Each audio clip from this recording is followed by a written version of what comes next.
అమిత్ షా గారు అండమాన్ నికోబార్ మొత్తం palm trees పెంచి చైనాని వెనక్కి నెట్టాలి. అవును మోడీ గారు, మంచి ఆలోచన. ఉదయం లేచింది మొదలు కంచంలో దోశ పడాలన్నా, మధ్యాహ్నం కూర ఉడకాలన్నా, సాయంత్రం వేడి వేడి బజ్జీలు వేగాలన్నా నూనె చుక్క పడాల్సిందే. ఒకప్పుడు నూనె అనేది కేవలం వంటింటి వస్తువు మాత్రమే, కానీ ఇవాళ అది సామాన్యుడి జేబుకు చిల్లు పెట్టే ఒక పెద్ద పొలిటికల్ వెపన్ అయ్యిందండి. కూటి కొరకు కోటి విద్యలు అంటారు, కానీ ఇవాళ కూడు వండుకోవడానికే లీటర్ నూనె వందల రూపాయలు పెట్టి కొనాల్సి వస్తుంది. ప్రతిరోజు మన వంటింట్లో మరుగుతున్న ఈ వంట నూనె వెనుక ఎంతటి అంతర్జాతీయ రాజకీయం ఉందో, దేశాల సరిహద్దులు దాటి ఎంతటి ఆర్థిక యుద్ధం జరుగుతుందో మీకు తెలుసా? ప్రపంచంలో ఎక్కడ యుద్ధం జరిగినా, ఎక్కడ సముద్రపు దారులు మూసుకుపోయినా మన వంటింట్లో నూనె డబ్బా ఖాళీ అయిపోతుంది. ధరలు ఆకాశాన్ని తాకుతున్నాయి. అసలు కోట్లాది ఎకరాల వ్యవసాయ భూమి ఉన్న మన భారతదేశం ప్రతి ఏటా దాదాపు 1.5 లక్షల కోట్ల రూపాయలను కేవలం వంట నూనెల ఇంపోర్ట్ కోసమే విదేశాలకు ఎందుకు తగలేస్తుంది? మన చరిత్ర ఎక్కడ తప్పుగా కాలేసింది?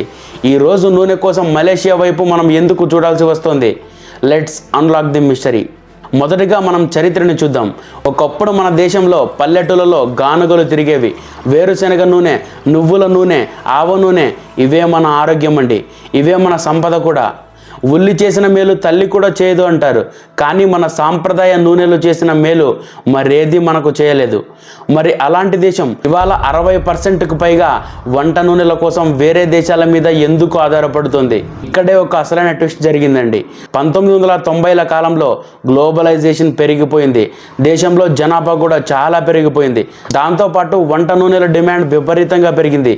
కానీ మన దేశంలో ఆయిల్ సీడ్ సాగు మాత్రం పెరగలేదు. అదే సమయంలో అంతర్జాతీయ మార్కెట్లో పామ్ ఆయిల్ చాలా చౌకగా దొరకడం మొదలైందండి. చౌక అనగానే చాటెడు తౌడు కొన్నట్టు.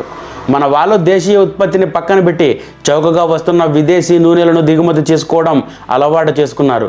ఫలితంగా మన రైతు నూనె గింజలు పండించడం తగ్గించేశాడు. మన డిపెండెన్సీ పెరిగిపోయింది. ఇప్పుడే అసలైన క్యారెక్టర్ ఎంట్రీ ఇస్తుందండి. అదే మలేషియా. భారతదేశం దిగుమతి చేసుకునే నూనెల్లో సింహభాగం పామ్ ఆయిల్దే.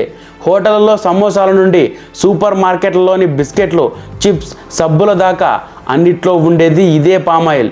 దీనికోసం మనం మలేషియా, ఇండోనేషియాలపై పూర్తిగా ఆధారపడ్డాం. మలేషియాతో మన వాణిజ్యం ఎంత పెరిగిందంటే 2025-26 నాటికి వాళ్ళతో మన ట్రేడ్ దాదాపు $18.5 బిలియన్ చేరింది. కానీ అడగనిదే అమ్మాయిన అన్నం పెట్టదు అంటారు. అంతర్జాతీయ రాజకీయం కూడా అంతే. గతంలో మలేషియా రాజకీయ నాయకులు కొందరు కాశ్మీర్ విషయంలో భారతదేశానికి వ్యతిరేకంగా మాట్లాడినప్పుడు ఇండియా ఒక్కసారిగా మలేషియా నుండి పామ్ ఆయిల్ దిగుమతులను నిలిపివేసింది. దాంతో మలేషియా ఆర్థిక వ్యవస్థ ఒక్కసారిగా కుప్పకూలే పరిస్థితికి వచ్చింది. ఆ తర్వాత వాళ్ళు దారిలోకి వచ్చారు కూడా. దీన్నే పామ్ ఆయిల్ డిప్లొమసీ అంటారండి. ప్రస్తుతం మలేషియా మనకు కేవలం నూనె మాత్రమే ఇవ్వట్లేదు, మన దేశంలో తోటలు పెంచడానికి ఆయిల్ పామ్ విత్తనాలను కూడా భారీగా సరఫరా చేస్తుందండి. అంతేకాదు, డిజిటల్ రంగంలో మన యూపీఐ టెక్నాలజీని కూడా మలేషియా వాడుకోబోతోంది. అంటే వ్యాపారం ఇప్పుడు కేవలం నూనెతో ఆగలేదు, రూట్ మారుస్తుంది. కానీ ఎన్నాళ్ళని విదేశాల వైపు మనం చేతులు చాచడం? అందుకే భారత ప్రభుత్వం రంగంలోకి దిగింది. అదే national mission on edible oils అండి. ప్రభుత్వం ఒక శపథం చేసింది, మన నూనె మనమే పండించుకోవాలి. దీనికోసం ఈశాన్య రాష్ట్రాలైన అండమాన్ నికోబార్ దీవులను ఎంచుకున్నారు. అక్కడ 10 లక్షల హెక్టార్లలో పామ్ తోటలు పెంచాలని టార్గెట్ పెట్టుకున్నారండి. రైతులకు భరోసా ఇవ్వడానికి హెక్టార్కు ఇచ్చే సబ్సిడీని 12,000 నుండి ఏకంగా 29,000 రూపాయలకు పెంచారు. అంతర్జాతీయ మార్కెట్లో రేట్లు పడిపోయినా మన రైతు నష్టపోకుండా వయబిలిటీ ప్రైస్ ఇస్తున్నారు. అయితే ఇక్కడే ఒక పెద్ద సమస్య ఉంది. పామ్ చెట్టు పెరగడానికి, దిగుబడి రావడానికి 4 నుండి 5 ఏళ్ళు పడుతుంది. పైగా ఈ చెట్లకు విపరీతంగా నీళ్లు కావాలి.